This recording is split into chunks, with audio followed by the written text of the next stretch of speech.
What up, people? It's Nickopz here, and today I'm going to be talking about what I think is the major problem, two major problems actually, of all the current gen fighting games. And I should say the modern era or slash new generation fighting games. That's a better way to put it. I feel like all of them have the same problem, and it's two problems, but the two problems go hand in hand. First problem, balance. Second problem, DLC. And I'm talking about four games. I'm talking about Mortal Kombat 1, Street Fighter 6, Tekken 8, and Guilty Gear Strive to the side. Now, that's no disrespect to Guilty Gear Strive. I'm just kind of putting it to the side because it just came out at a different time than those other games. But it's still a respected game and it's played, a lot in the comp scene. So I'm only putting it to the side because it's like 2, 3 years older. I think 3 years older than all those other games. So I think, again, let me hone in on the problem with the new era of fighting games. And I'm not going to be one of those people that talk about, the problem of aggression because I don't agree with that. A lot of that's a lot of people's main complaint when it comes to the new era of fighting games. They say, "Oh, they're too aggressive. It's too much. Not enough defensive options." And I just don't really care about that, to be honest. I am completely fine with a new era being focused on aggression. I think that overall is way more fun personally. So that's just how I feel. I do think that there should be defensive options, but I have played games where there are too many defensive options, MK11, and I've also played games where there are very scrubby defensive options, Dragon Ball garbage trash fighters. So I'm fine with this new era. That's just what I think about, the aggression thing, because I know that's what a lot of people complain about. So now let's get back to the topic at hand, the balance. I feel like a lot, all of them actually, all the current fighting games are just playing it way too safe with the balance, and it's making the games very just boring in the long run. Now, I'm only saying that because it could potentially make them very, very boring in the long run. I think now it's kind of at that stagnant pace because it's just been lackluster when it comes to patches overall. And I'm speaking for all of the games because I feel like they're very scared to not just make a character too broken, too busted, and they just want to play it safe. And they keep coming out with lackluster patches. I just think it's very lame, personally, because again, to play fighting games usually come out, one time, and then they continue to support the game over years, years upon years. And for you to keep playing a fighting game, they need to keep you interested. They need to have you coming back. There needs to be a reason to come back. I personally think that fighting games should do a big patch every 6 months to 4 months to keep the game interesting. But that's just what I think. But when you have a fighting game that barely releases patches, and when you have a fighting game, like most of them, that barely come out with any patches, those patches need to be very impactful every time that they release. And it seems like with the new generation of fighting games, it's obviously nerfs over buffs. There have been more characters killed over across all these four games than there have been characters brought up. That's insane to me. And I don't think it's good game design, honestly, because I am a fan of, and this is personally, I rather more characters be good than bad. I rather more characters be brought up to a level where they're very strong than them try to bring characters down, because balance is not a real thing. Games are never going to be 100% balanced when it comes to playing with other players online. It's just impossible. There's no game in this world that is a balanced game when you're playing online. There's always going to be that person that figures out how to break something or make something easier or just abuse something. You can't get around that. So I rather more characters be strong enough to all fight at that level than fighting games trying to achieve this illusion of balance that's not there and just making so many characters just mid or weak. Again, I'm just that's just how I feel about it. People can disagree with that all they want, but I'm a fan of more good characters. Let more characters fight at that top level. And I feel like with this new era of fighting games, they have been very nerf heavy and very lackluster with their patches. And the main culprit of this is Street Fighter. And I always talk about how good Street Fighter is as a complete package. And this is the first gripe that I have about Street Fighter 6, actually. And their patches are bad. There's no way around it. Their patches are very, very lackluster and boring. Now, I know the game has only been out like a year and a half, but their patches since the game has released have been so bad. They are so unimpactful. They are not interesting. They don't make me want to return to the game. They're just bad patches. They're little slaps on the wrist here, little, jabs there, and it just hasn't been good.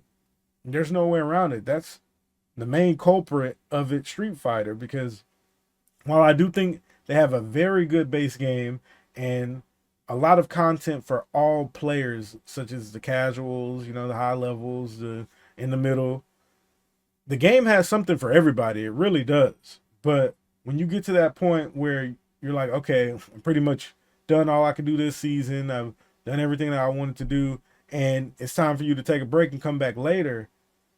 They're usually good at that with their big 1 year patch, what they used to do in the past. They used to have like a big year patch, but now they've been patching more frequently, and the patches have still been lackluster. So that's surprising to me because you would think with more patches, it would give them, more chances to actually do impactful things, but they haven't been. It's just been very boring. Very, very boring. The only character I can think of that has drastically changed in the game's whole life cycle is probably Aki. Everyone else, not really. They might have been like nerfed a lot, but overall, characters that have been brought up to a different level, I think Aki is probably the only one I can think of. And I just think it's boring. And Street Fighter isn't it. Again, let's segue to the other thing on it, the DLC.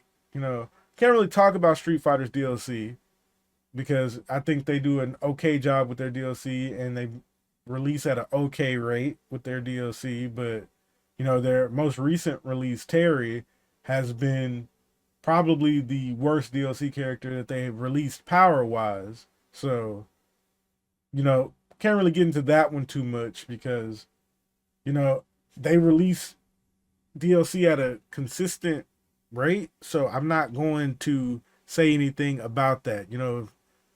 A lot of their DLC have came out very strong. Like Bison, that's why they had to nerf him. Rashid, top 2 Evo. Ed, don't get me started on how many Eds you see. So they have been doing a good job in the DLC department, just not the patch department. So that packs up Street Fighter in the part of the video. Then we can move on to Guilty Gear. Guilty Gear, I would say it's kind of reverse for them. I feel like they do a better job on patches than a lot of these other games, but their DLC, it's like you need a freaking PhD to play some of their DLC characters. Like, what's the one person's name? Asuka, I think that's his name. Forgive me if I'm saying it wrong, but their DLC characters are all just so inaccessible and not interesting. Like how Street Fighter has Shotos. You know, they're basic, straightforward pickup characters. Guilty Gear doesn't have that. You're gonna have to know every little bit about the character, every nook and cranny, every this and that, every little detail. You're gonna have to know this, link that, which ain't nothing wrong with that for a lot of people. You know, a lot of people like hard characters. There's nothing wrong with that, but there should be balance. Almost every one of their DLC characters are just overly intricate for no reason. And I don't get it. Or they're just like a lame design. Like Bedman, really? Really? You got a bed fighting people? I just think they've been doing a terrible job with their DLC, but their patches are okay. But their DLC, terrible job. They have to remember to, you know, cater to all audiences, in my opinion. So now we go to, since this is a Mortal Kombat channel, I'll save Mortal Kombat for last. Let's go to Tekken now. Tekken, I think they actually are failing in both departments. I feel like their patches have been very lackluster and they take way too freaking long to release their DLC characters. That's it. Like, I have really, people really be thinking I'm hating on Tekken on my channel, but I really don't. It's just a lot of Tekken players think Tekken crap don't stink, and you're the worst person ever if you criticize their game even a little bit, even when their game first launched and had nothing but rage quitting cheaters and very terrible connection. People will act like you're the problem when you're saying, this isn't good about Tekken. But I digress. I don't have anything good to say about, them on the topics at hand because, with Street Fighter and Guilty Gear was half and half. But Tekken, I think they're failing on both chords. Again, their DLC characters take way too long to come out and their patches are not good as well. They're just not interesting. So to the final one, Mortal Kombat. I feel like Mortal Kombat has been taking a very slow and steady race with their patches.